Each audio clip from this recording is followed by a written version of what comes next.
Um, so I've been reading the Boundaries and Dating book lately, which has been really great. And this part really stood out to me, where different types of loneliness are described. So Mm, it prompted the question for me, which is basically how can I work on a chronic emptiness, I guess, that seems to go deeper than, healthy mm. relationships even. And say that phrase again. It seems to go deeper than healthy relationships. Is that what you said? Yeah, essentially. Yeah. Tell me what you mean when you say it goes deeper than healthy relationships. Do you mean that like just normal friendships are not resolving the emptiness? Is that what you mean? Yeah, so in the book it talks about like there's the one type of loneliness where it's like you need a relationship with God and with others like friends and whatnot. But then there's another type that's like this chronic emptiness where no matter even if you do have like that love in your life, it's like you can't receive it and it's like there's this like brokenness in your soul that needs to be repaired. Yeah. And you can relate to that. You feel that? Yeah, especially like I'm at a point in my life where it really feels like I have everything that I should need, even things that like I've dreamed of, like the relationship with God, just all around, and it's like it's still there, and it's like I still like have this impulse to fill it, and I just don't know, even with like the internal work I've done, it's like it's just so pervasive. Yeah. Well, it's a really, really, really important question. Not only in the dating sphere, but I want to talk about that one for a second. A lot of times people um, will kind of experience singleness as lonely, and then will try to, they think if I had a relationship, it's going to solve the loneliness. And really, that just doesn't, by and large, that does not happen because usually out of loneliness is when people make some of the worst decisions, in who they pick. But we ought to be, you ought to be choosing people from a place of groundedness and deep connectedness. That's kind of probably what the book said. But here's the problem. And sometimes we can have I'd say three things, maybe as I talk about this, but I want you to write these down, at least three. Sometimes there's an ongoing internal emptiness because of a lack of availability externally of the kinds of relationships that would fill the emptiness. Okay, now you were saying you have healthy relationships, right? Well, a lot of times we can have healthy, and I hate this word, but I'm going to use it and forgive me, okay? Because there's problems with the whole inner child stuff as well, but there's some truth to it. That we can have when we think of adult relationships. A lot of times people don't include in their adult healthy relationships, they don't include tasks and activities that really have to do with very regressive moments where we are regressed in those relationships to kind of a childlike position where we're very needy. That's just kind of like not what people think about in the frat house, right? or or in their peer relationships. But in order to resolve emptiness, because emptiness, I mean, if you are empty, that means something's got to be poured into you, right? It's like a pouring water into a cup.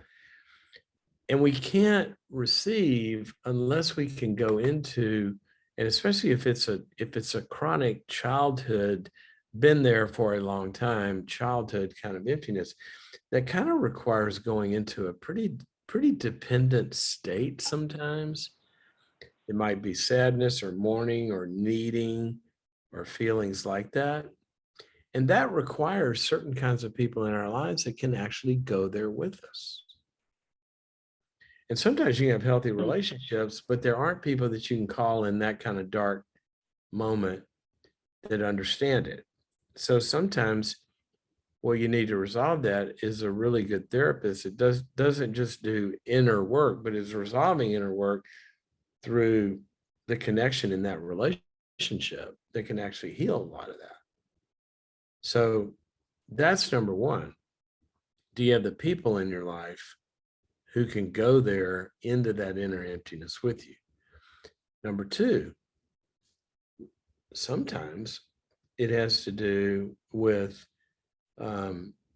there's compartmentalized parts of us internally. You got good people on the outside, but there's parts of us that are walled off that aren't accessible, like some of those needy, broken parts that aren't accessible because of trauma and other things like that.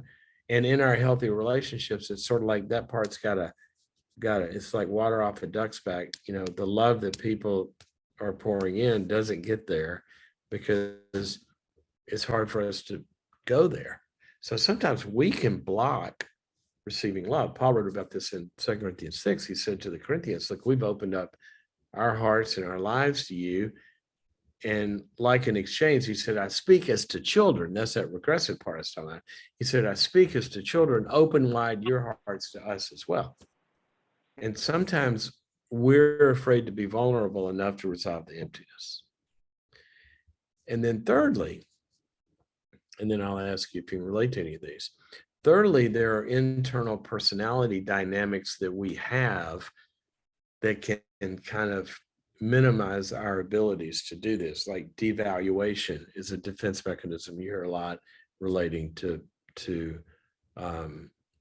emptiness, because love's available, but we devalue it. There's an automatic voice. Well, they wouldn't really love me if they knew me, or they really don't understand, or they really don't care. And the love is available, but we kind of devalue it, or we devalue our need. Well, I shouldn't need that, or. So that's kind of three things that can keep that going. Can you relate to any of those? I know I talked a long time. Yeah, I think I can relate to most of those in one way or another. I think with the whole like dependency that can be healthy sometimes, an issue that I've run into in the past is how to work through maybe some of those traumas or like previously unhealthy dynamics in a healthy context without just like reenacting it again and again and just kind of Yeah. like sabotaging, if that makes sense. Oh yeah. That's what happens. Just It trying to is. like identify the type of people that I can do that with. And for context too, I don't really have any family around where I live. And that's tough as well. Well, that is tough. But I'm assuming you mean biological family, right? Yeah. Yeah. Yeah, it is oftentimes, I'm not going to say rare, but it's close to rare, I think. If people really have a lot of trauma and hurt that they've had for a long time, many times that does involve the family that helped kind of either produce that or sustain it or something.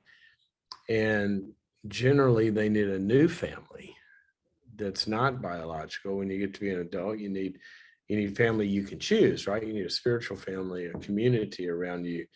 And many times where you're going to find the kind you're talking about is people that have gone through similar things and have a deep empathy for it. So I would suggest that you get a good therapist that understands this kind of thing, and you try to find a network of structured relationships like a good therapy group or something like that, where people would understand it and begin to look at those three categories. All righty. Sure. Yeah. That's very helpful. Yeah.